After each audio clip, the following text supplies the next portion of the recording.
भारत माता की, भारत माता की।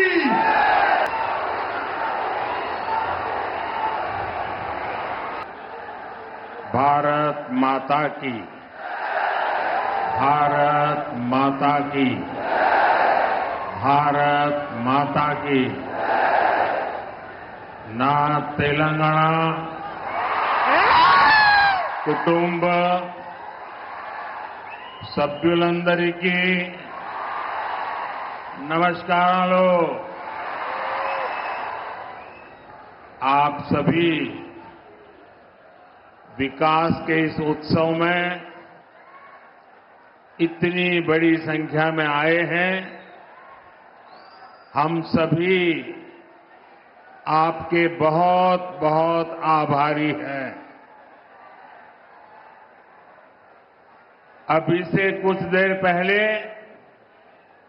मैंने तेलंगाना और देश के विकास से जुड़ी हजारों करोड़ रुपए की विकास परियोजनाओं का लोकार्पण और शिलान्यास किया है।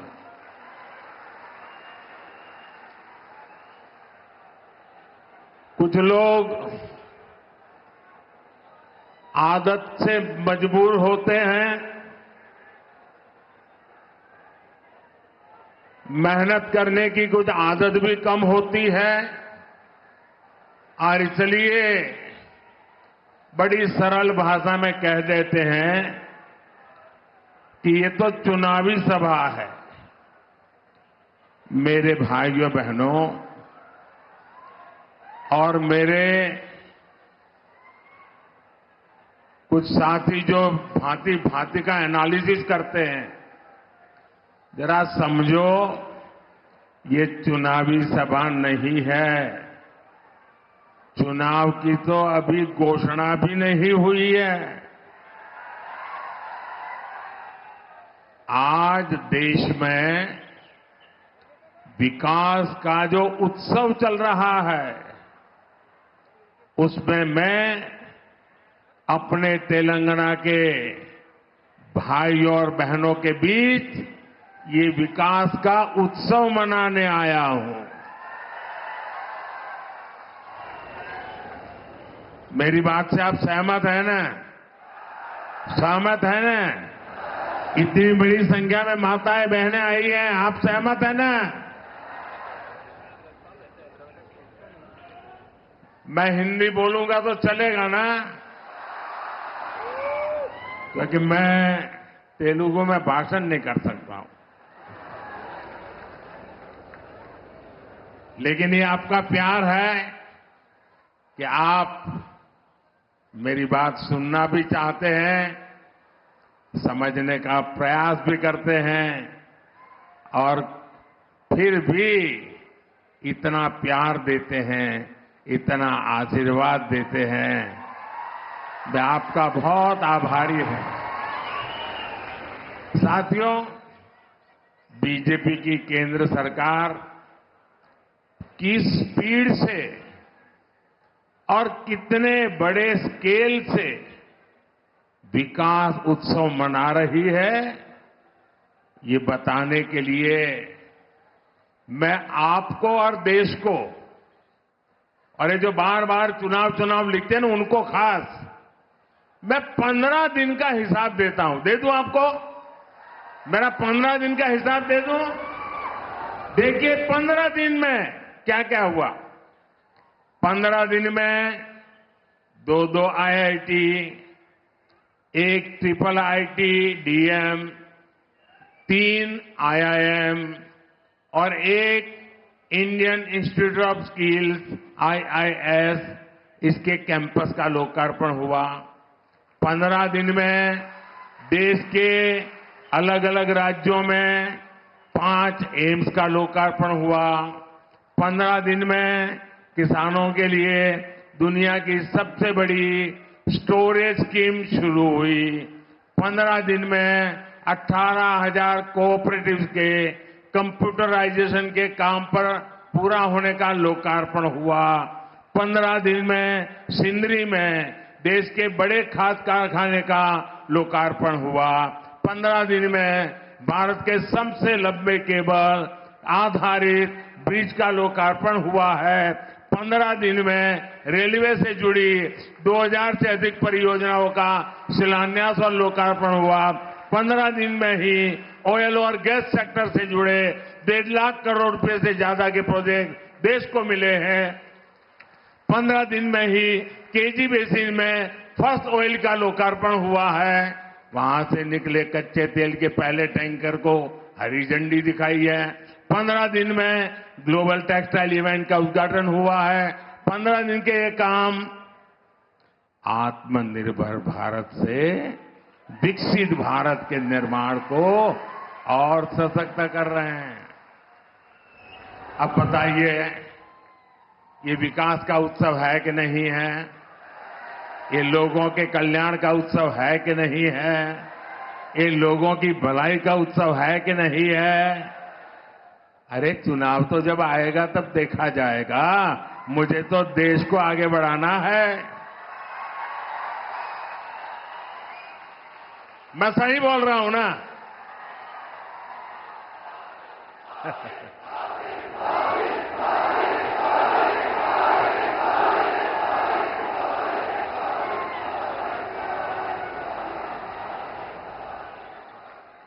साथियों, कल भी मैंने, अब आप देखिए, ये चुनाव करते हैं ना, जरा देखिए, दिमाग खपाइए।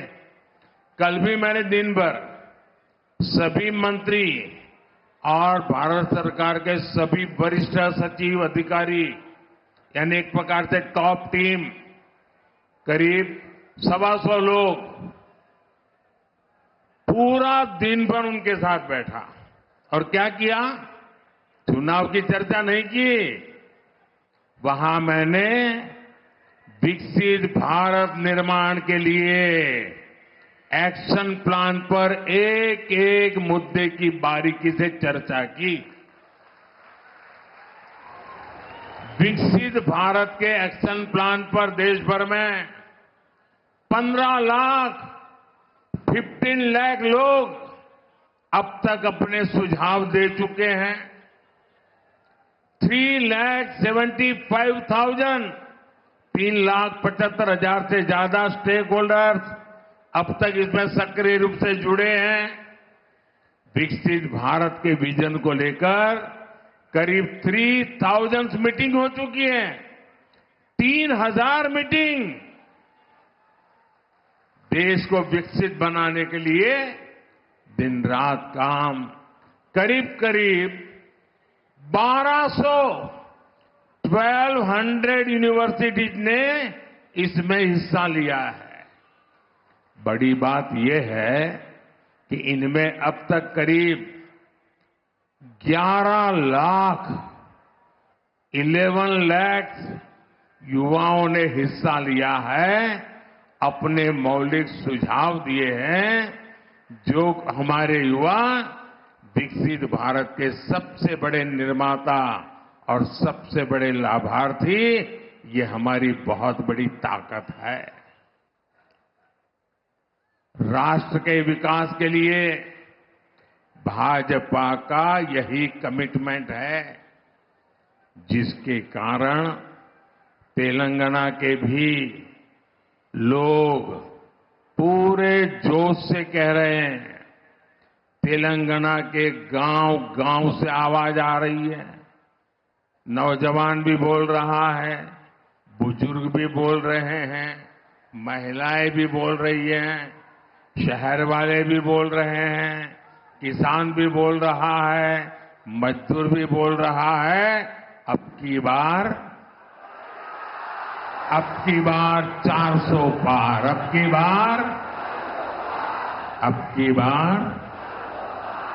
बार 4 వందలు తట్టాలి।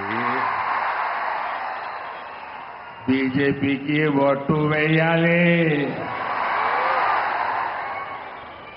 साथियों, ये धरती रामजी गोंड और कोमाराम भीम जैसी महान विभूतियों की धरती है। आजादी के इतने दशकों तक तेलंगाना की इस धरती ने उन्होंने जो योगदान दिया, उस योगदान को कभी सम्मान नहीं दिया गया। 2014 के बाद बीजेपी की केंद्र में सरकार ने तेलंगाना के विकास को, आदिवासी समाज के सम्मान को इतना महत्व दिया। आप मुझे बताइए, क्या बीजेपी सरकार आने से पहले कोई कल्पना कर सकता था कि एक आदिवासी महिला देश की राष्ट्रपति बनेगी? कोई कल्पना कर सकता था? पहले कभी लगता था कि ऐसा हो सकता है?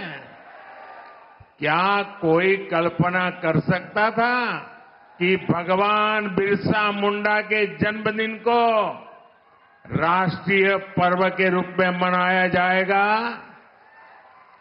आदिवासियों के विकास के लिए देश में अलग मंत्रालय बनाने का काम बीजेपी सरकार ने ही किया था। आजादी की लड़ाई में जनजातीय समाज के योगदान को समर्पित म्यूजियम बनाए जा रहे हैं। ये काम भी केंद्र की बीजेपी सरकार ने शुरू किया है। हैदराबाद में जो म्यूजियम बन रहा है, हमने उसका नाम रामजी गोंड के नाम पर रखा है। साथियों, आदिवासी समाज को सम्मान मिले, ये परिवारवादी पार्टियों को बर्दाश्त नहीं हो सकता। हमने जनजातीय समाज के लिए जब भी फैसले किए, इन्होंने उन फैसलों का विरोध करने का कोई मौका नहीं छोड़ा है। साथियों, बीजेपी आदिवासी कल्याण को, आदिवासी गौरव को सर्वोच्च प्राथमिकता देते हुए काम कर रही है। आदिवासी समाज में भी जो लोग अति पिछड़े हैं, जो अब तक विकास से वंचित हैं, उनके लिए बीजेपी सरकार ने पीएम जनमन योजना शुरू की। इस योजना पर 24,000 करोड़ रुपए से ज्यादा खर्च किए जाएंगे। इसका लाभ हमारे तेलंगाना के भी चेंचू, कोलम, कोंडारेड्डी, थोटी, ऐसी छोटी छोटी जो आदिवासी समाज की जातियां हैं, दूर दूर है, ये इनके लिए लाभ मिलने वाला काम है। तेलंगाना को Sammakka Sarakka central tribal university स्थापित की जा रही है। साथियों, आज पूरे देश में मोदी की गारंटी, इसकी बहुत चर्चा है। यहां तेलंगाना के लोगों का सपना था कि टर्मरिक बोर्ड बने, था कि नहीं था? तेलंगाना के किसानों के लिए टर्मरिक बोर्ड अब एक सच्चाई बन चुका है कि नहीं चुका है? बन गया ना? मैंने कहा था कपास के किसानों की हर तरह से मदद करेंगे। बीजेपी सरकार ने कपास की एमएसपी में रिकॉर्ड वृद्धि की है। आज देश में 7 मेगा टेक्सटाइल पार्क बन रहे हैं। उनमें से एक मेगा पार्क तेलंगाना में बन रहा है। इसलिए लोग कहते हैं कि मोदी की गारंटी यानी गारंटी पूरी होने की गारंटी। మోదీ గ్యారంటీ అంటే గ్యారంటీగా పూర్తి అయ్యే గ్యారంటీ। साथियों, तेलंगाना के लोग ये जान चुके हैं कि परिवारवादी पार्टियों के चेहरे अलग हो सकते हैं, लेकिन चरित्र एक ही होता है। और ये चरित्र क्या है? दो पक्की चीजें हैं उनके चरित्र में, एक झूठ, दूसरा लूट। तेलंगाना में जैसे टीआरएस के बीआरएस बनने से कुछ नहीं बदला था, वैसे ही बीआरएस की जगह कांग्रेस से आने से कुछ नहीं बनने वाला, क्योंकि एक ही चट्टे बट्टे के लोग हैं ये। बीआरएस ने अपनी सरकार में कालेश्वरम प्रोजेक्ट जैसे घोटाले किए। कांग्रेस की सरकार उस पर कार्रवाई करने के बजाय फाइलों को दबाकर बैठ गई। तुम भी भले हम भी भले, तुमने खाया मैं खाऊंगा, यही करते हैं। साथियों, भ्रष्टाचार, परिवारवाद और तुष्टीकरण में आकंठ डूबे इंडी गठबंधन के नेता बौखलाते जा रहे हैं। अब इन्होंने 2024 के चुनाव का अपना असली घोषणा पत्र निकाला है। मैं इनके परिवारवाद पर सवाल उठाता हूं तो इन लोगों ने बोलना शुरू कर दिया है कि मोदी का कोई परिवार नहीं है। अब तो कल ये कह देंगे कि तुम कभी जेल में तुझे सजा नहीं हुई इसलिए तुम राजनीति में नहीं आ सकते, ये भी कह देंगे। तेलंगाना के मेरे भाइयों बहनों, मेरा जीवन खुली किताब जैसा है।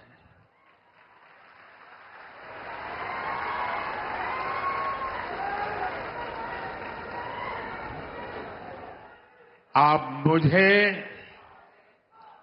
देशवासी भली भांति जानते हैं, समझते हैं।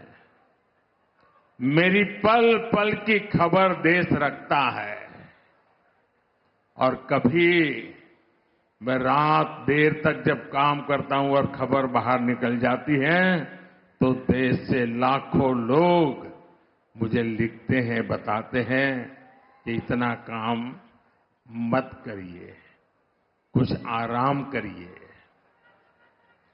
ये प्यार भाइयों बहनों, एक सपना लेकर के बचपन में घर छोड़ा था और जब मैंने अपना घर छोड़ा एक सपना लेकर के चला था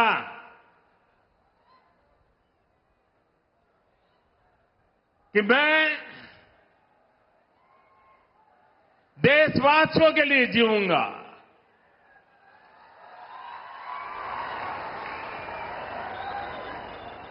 मेरा पल पल सिर्फ और सिर्फ आपके लिए होंगे। मेरा कोई निजी सपना नहीं होगा, आपके सपने, यही मेरा संकल्प होगा। और जिंदगी खपा दूंगा तो आपके सपनों को पूरा करने के लिए, आपके बच्चों के भविष्य को उज्जवल बनाने के लिए। देश के कोटि कोटि लोग मुझे अपना मानते हैं,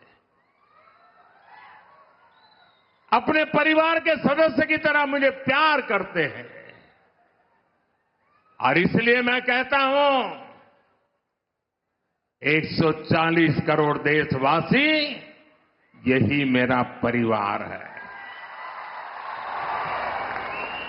ये नौजवान, यही मेरा परिवार है।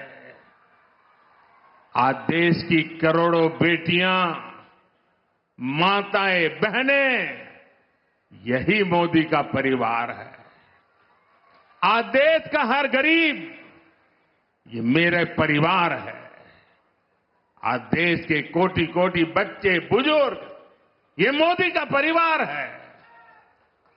जिसका कोई नहीं है, वो भी मोदी के हैं और मोदी उनका है।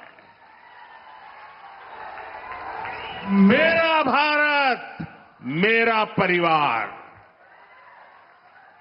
मेरा भारत, मेरा परिवार, यही भावनाओं का विस्तार लेकर के मैं सपनों को संकल्प के साथ सिद्ध करने के लिए आपके लिए जी रहा हूं, आपके लिए जूझ रहा हूं और आपके लिए जूझता रहूंगा।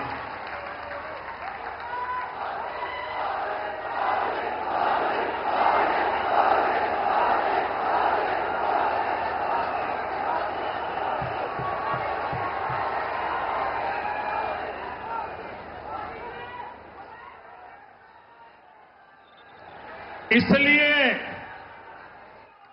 आज पूरा देश एक सुर में कह रहा है, मैं हूं मोदी का परिवार,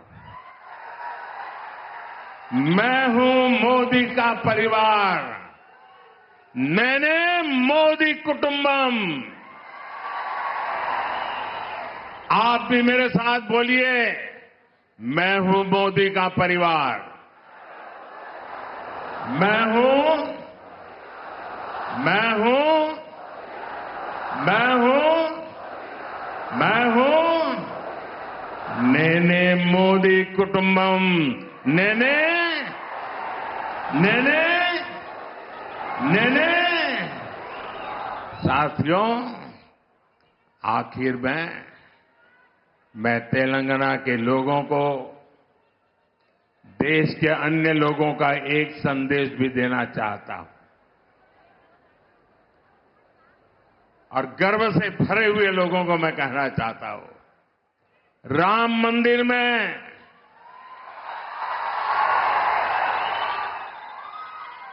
राम मंदिर में सोने के दरवाजे हो या फिर मंदिर के स्तंभ, उनके निर्माण में तेलंगाना की भूमिका रही है। और इसके लिए पूरा देश तेलंगाना के लोगों का आभार व्यक्त करता है। रामलला का आशीर्वाद पूरे तेलंगाना के लोगों पर है। हम विकसित भारत, विकसित तेलंगाना का लक्ष्य जरूर हासिल करेंगे। भाइयों बहनों, मैं आपसे यही आग्रह करता हूं कि 2047 25 साल हमारे पास है। इतनी मेहनत करनी है, इतनी मेहनत करनी है, देश को दुनिया के समृद्ध देशों की बराबरी में ला करके खड़ा रखना। हमारे मां बाप को तो मुसीबतों में जिंदगी गुजारनी पड़ी, लेकिन अपने बच्चों को मुसीबत में जीने के लिए मजबूर नहीं करेंगे। और इसलिए तेलंगाना, मुझे आपका आशीर्वाद चाहिए, मुझे आपका अपार प्रेम चाहिए। मैं आपका प्यार का भूखा हूं और एक सेवक के नाते आपको समर्पित हूं। मेरे साथ बोलिए, भारत माता की। दोनों मुट्ठी बंद करके पूरी ताकत से बोलिए, भारत माता की, भारत माता की, भारत माता की, भारत माता की। बहुत बहुत धन्यवाद।